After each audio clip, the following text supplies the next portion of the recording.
Hendrickson. I am that crazy lady that you have been chatting with, and I'm so excited that you've decided to join our party. I have a few more posts to go up, but first I wanted to pull some books that fit your guys' age and interest, and I really wanted to help out with, all this boredom that we've had going on. We've had school at home. I homeschool anyway, so I always have school at home. I know many of you do as well.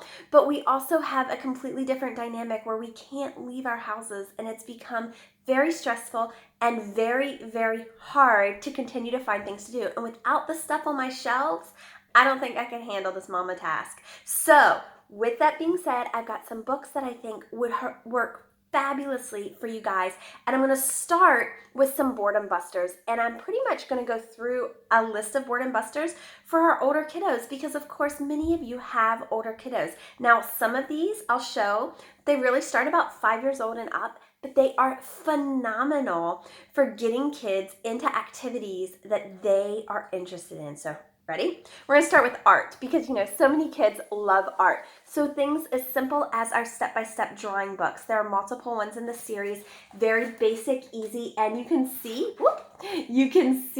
that I actually have drawn some of them, and I'll tell you, I'm not an artist by any means, but I think they came out pretty good. Or you can have the 365 things to draw and paint. This is great for slightly older kids, 7 and up. It really works on getting their brains working like an artist, mixing colors and doing a bunch of different things that you probably already have at home. And then of course our series for true young artists. This is for 10 and up. This is our drawing series, drawing animals, drawing faces, and drawing cartoons if you have a cartoon lover. But it breaks down how to truly draw different animals along the way and the basic concepts of art. So that's a really cool one. Or what if you have a science lover at home and you want sciencey things to do? Those younger ones would love the 50 science things to make and do. These are all activities that you can make with household items that you probably already have that teach great science concepts. Or the 365 science activities. This is for slightly older, about 7 and up. These are things that I've actually used in my high school classes to teach concepts. So just quick demos that you can use to teach a concept, or fun activities that you can do to really hone those skills, those science skills in those areas. Or I love these. These are for 12 and up. The chemistry of cola and the biology of bananas. It's not just about cola and bananas, guys. It's all about chemistry and the pertinent parts of chemistry. So you have states of matter, solutions, chemical makeup, food chemistry, looking closely at that cola that you're going to be using, and then cola on the go, so that plastics science. I love these because they are geared towards teaching concepts to middle and high schoolers, phospholipid membranes that you're breaking down with dish soap, and there are experiments throughout. I absolutely adore these. They are on top of my list for any older kiddo that loves science.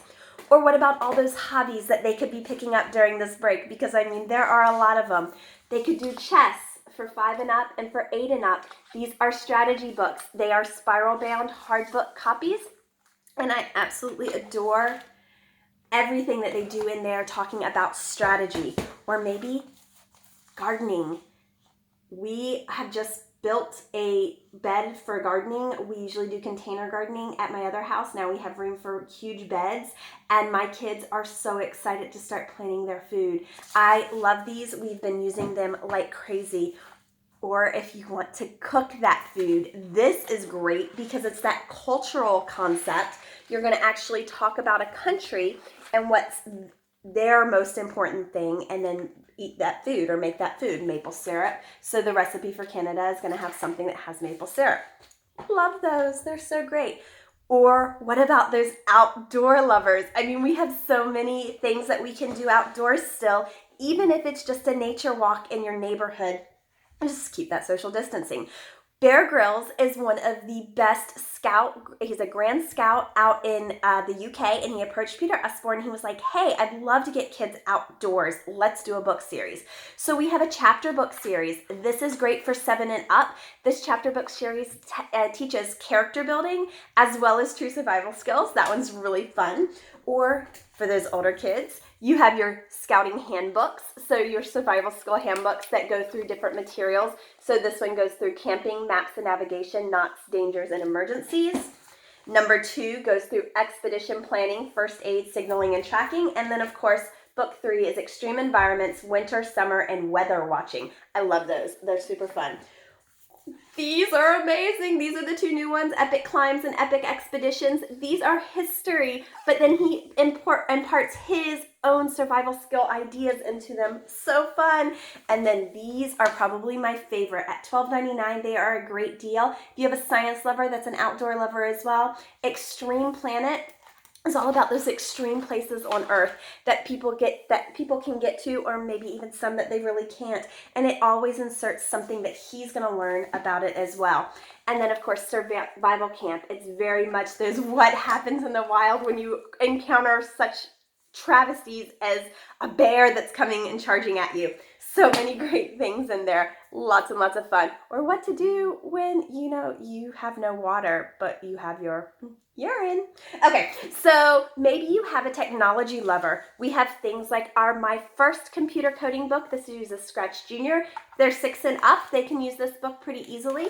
As far as reading level goes, it is a phenomenal way to introduce computer science to younger kids. That way, they're not just thinking about video games. They're actually thinking about what they can do with those.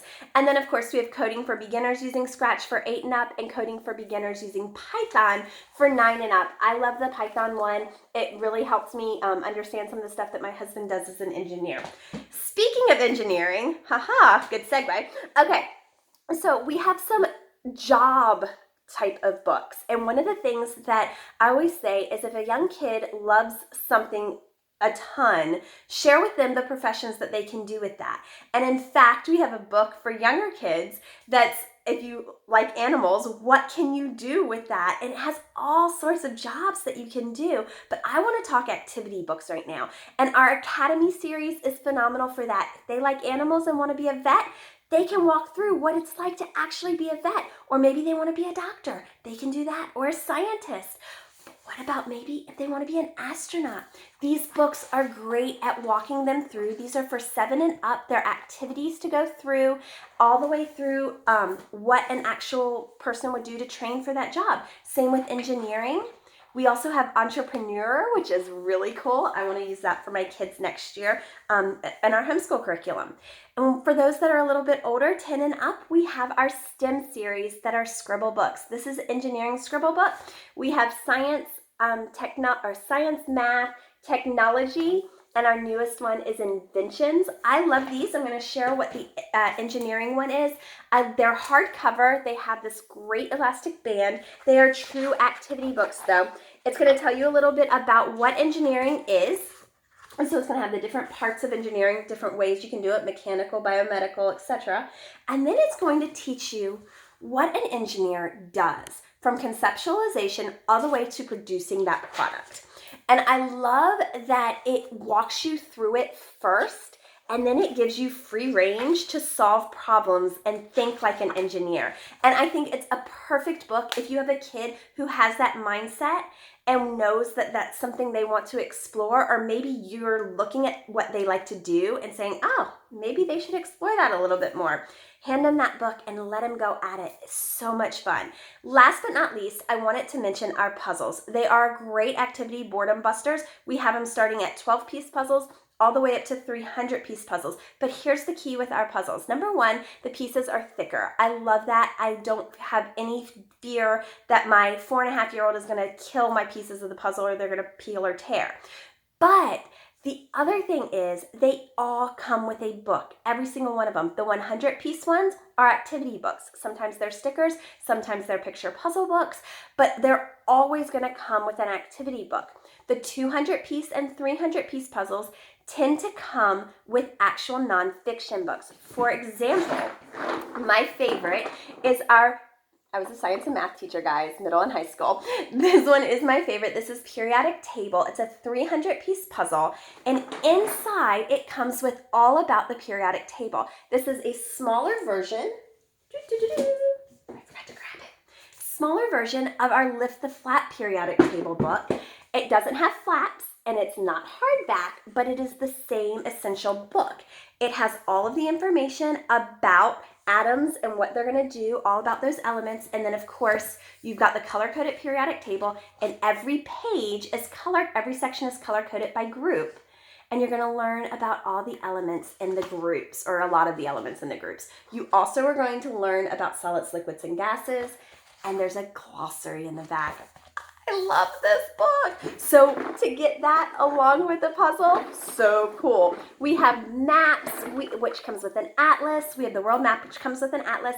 We have the solar system, which comes with a fold-out solar system book. So cool. I love that one. We also have flags of the world. That's one of my husband's favorite. He loves putting that together with my son. Absolutely adores the book that comes with it as well. So check those out if you have a kiddo, even from the littlest age all the way up. The picture books are in the little ones, the activity books are in the 100-piece puzzles, and then of course the 200- and 300-piece puzzle had nonfiction. I hope you loved these. Let me know what you think and let me know which ones are your favorite. We'll see you guys soon.